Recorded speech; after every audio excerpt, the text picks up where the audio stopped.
নমস্কার বন্ধুরা, mister and Mrs cooking আর্টে তোমাদের সকলকে জানাই আরও একবার স্বাগত। এই প্রচণ্ড গরমে সকলে সুস্থ থাকো, ভালো থাকো।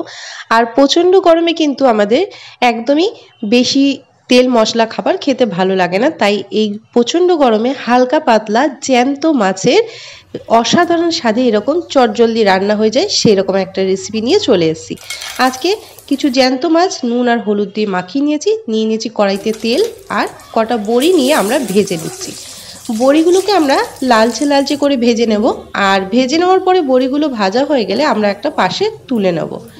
এখানে আমি জ্যান্ত মাছ দু রকমের রয়েছে, বাটা মাছ আর চারা মাছ রয়েছে। তোমরা যেরকম জ্যান্ত মাছ পাবে সেইভাবেই কিন্তু এই পাতলা ঝোলটা খুব চটজলদি এই গরমে রান্না করে নিতে পারো। এতে শরীরের পক্ষে কিন্তু খুবই ভালো, আর এই গরমে কিন্তু আমাদের একদম মন ভালো হয়ে যাবে। এরপরে আমরা আলু নিয়েছি, আলুগুলোকেও কিন্তু একটু হালকা একটু নাড়িয়ে নিচ্ছি। আলুগুলোকে একটু হালকা করে ভেজে নিয়ে আমরা তুলে নিচ্ছি। আর দেখতেই পাচ্ছ আলুগুলোকে আমাদের ভাজা হয়ে গেছে। এরপরে আলুগুলোকে আমরা একটা পাত্রে রেখে দিচ্ছি। আর এখানে মাছটা রান্না করার জন্য বড়ি, ঝিঙে, আলু এইটা দিয়েই আমরা রান্নাটা আজকে করে নেব। আর এখানে রান্নাটার জন্য টমেটো নিয়েছি দুটো। মাছগুলোকে এবারে আমরা নুন হলুদ দিয়ে মাখানো ছিল সেটাকে আমরা তেলের মধ্যে ভেজে নিচ্ছি। গরম তেলের মধ্যে মাছগুলোকে দিয়ে আমরা কিন্তু একটা একটা করে ভেজে নেব। আর মাছগুলো ভালো করে ভেজে নিয়ে আমরা একটা পাত্রের মধ্যে তুলে নিচ্ছি। দেখতেই পাচ্ছ একটা সাইড ভাজা হয়ে গেছে। একটা সাইড ভাজা হয়ে গেলে আমরা উল্টে আর একটা সাইড এখানে রেডি করে নিচ্ছি। সমস্ত মাছগুলো ভেজে নিয়ে আমরা কিন্তু তুলে নেব। প্রথম রাউন্ডের আমরা কিছুটা মাছ ভেজে এখানে একটা পাত্রে তুলে নিয়েছি। এরপরে আর যে মাছগুলো রয়েছে বাদবাকি মাছগুলো সমস্ত মাছগুলোই কড়ার মধ্যে দিয়ে একইভাবে ভেজে আমরা কিন্তু তুলে নেব উল্টে পাল্টে। এই রকম লালচে করে মাছগুলো ভেজে তুলে নেওয়ার পরে এরপরে আসছে মেন যে আমাদের রান্নার প্রসেসটা, সেটা একদম চটজলদি হয়ে যাবে। দিয়ে দিচ্ছি ঠিক এই তেলটাতেই কালো জিরে, একদম সামান্য যেটুকু তেল আছে সেটাতেই হয়ে যাবে। এরপরে দিয়ে দিচ্ছি টমেটো। এখানে আমরা টমেটো নিয়েছি দুটো টমেটো, আর সেটাকে একটু ভালো করে নাড়িয়ে নিচ্ছি যাতে টমেটোগুলো ভালো করে গলে যায়। এইভাবে আমরা এটাকে কালো জিরে আর টমেটো দিয়ে ভালো করে নাড়িয়ে চাড়িয়ে নিচ্ছি। আর দিয়ে দিচ্ছি রসুন। এখানে 4টে রসুনের কোয়া নিয়েছি, সেটাকে একটু থেতো করে দিয়ে দিলাম। নিয়ে নিচ্ছি পেঁয়াজ, একটাই পেঁয়াজ নিয়েছি, সেটা বড় পেঁয়াজ, আর সেটাকে একটু ছোট ছোট করে কেটে নিয়ে এইভাবে আমরা দিয়ে দিচ্ছি। দেওয়ার পরে এটাকে ভালো করে নাড়িয়ে চাড়িয়ে আমরা রেডি করে নিচ্ছি যাতে রসুন পেঁয়াজের কাঁচা গন্ধটা একদমই না আসে, আর এর মধ্যে টমেটোগুলো যাতে খুব ভালোভাবে সেদ্ধ হয়ে যায়। এইভাবে আমরা একটু ভালো করে এটাকে নাড়িয়ে দিচ্ছি। আর নাড়িয়ে দেওয়ার পরে দিয়ে দিচ্ছি কাঁচা লঙ্কা। তোমরা চাইলে শুকনো লঙ্কা দিতে পারো, কিন্তু এই প্রচণ্ড গরমে শুকনো লঙ্কাটা না দিয়ে কাঁচা লঙ্কার ঝোলটা খেয়ে দেখো, ভালো লাগবে। দিয়ে দিচ্ছি স্বাদ মতো নুন, আর দিয়ে দিলাম জিরে গুঁড়ো।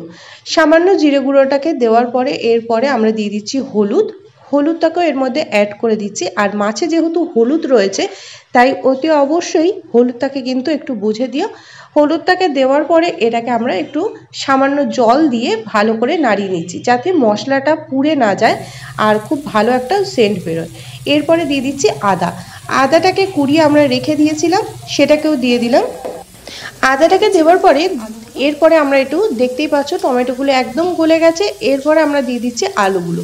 যে আলুগুলোকে আমরা ভেজে রেখে দিয়েছিলাম সেই আলুগুলো দিয়ে দিলাম। আর এখানে নিয়েছি ঝিঙেটা একদম কচি। এই গরমে কিন্তু ঝিঙে দিয়ে আলু দিয়ে এইভাবে একবার ঝোল খেয়ে দেখো, খেতে কিন্তু অসাধারণ লাগে। আর ঝিঙে কিন্তু শরীর ঠান্ডা করে, তোমরা একবার ট্রাই করতে পারো।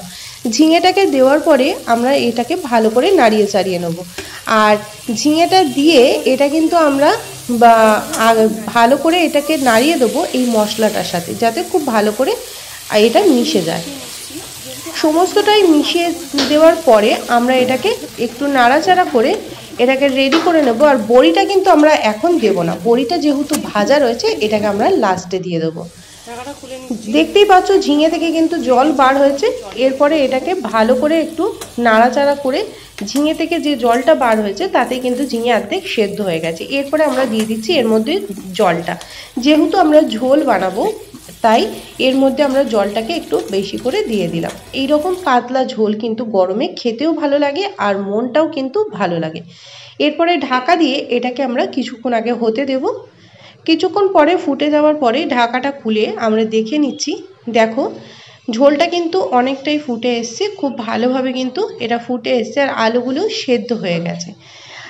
এরপরে এর মধ্যে দিয়ে দেব বড়িগুলো, যে বড়িগুলো আমরা ভেজে রেখে দিয়েছিলাম সেই বড়িগুলো এর মধ্যে দিয়ে মাছটাকেও দিয়ে দেব। মাছটাকে আর বড়িটাকে দেওয়ার পরে আরও কিছুক্ষণ আমরা এটাকে ফুটিয়ে নিচ্ছি। সমস্ত মাছগুলোকে দিয়ে ফুটিয়ে নেওয়ার পরে আমরা কিন্তু এটাকে ঢাকা দিয়ে একটু রেখে দেব আর কিছুক্ষণ এটা হতে দেব, যাতে খুব ভালো করে মাছগুলোর সাথে আর ওই বড়িটার ভেতরে এই ঝোলটা ঢুকে যায়, তাহলে কি হবে, টেস্টটা অনেক ভালো লাগবে। দেখতেই পাচ্ছ এই রকম কিন্তু হালকা পাতলা ঝোল, এটা কিন্তু গরমের জন্য একদম উপযুক্ত। আর যেহেতু এখানে ঝিঙে বড়ি দিয়ে ঝোলটা রান্না, তাই এটা কিন্তু খেতে দুর্দান্ত।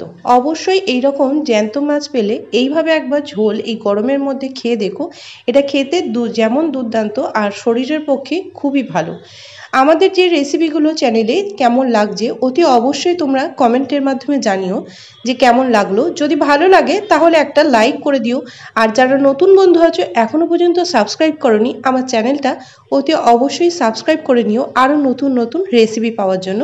আর পাশে থাকা বেল আইকনটা ক্লিক করতে একদম ভুলো না, যাতে আমার নতুন নতুন রেসিপির নোটিফিকেশান তোমাদের কাছে পৌঁছে যায়। আজকের মতো রেসিপি এই পর্যন্তই। আর সবাই গরমে ভালো থাকবেন, সুস্থ থাকবেন আর প্রচুর প্রচুর পরিমাণে জল খাবেন। আর এই রেসিপিটা কেমন লাগলো অতি অবশ্যই আমাকে কমেন্টের মাধ্যমে জানাবেন। আবার দেখা হচ্ছে পরবর্তী কোনো ভিডিওতে।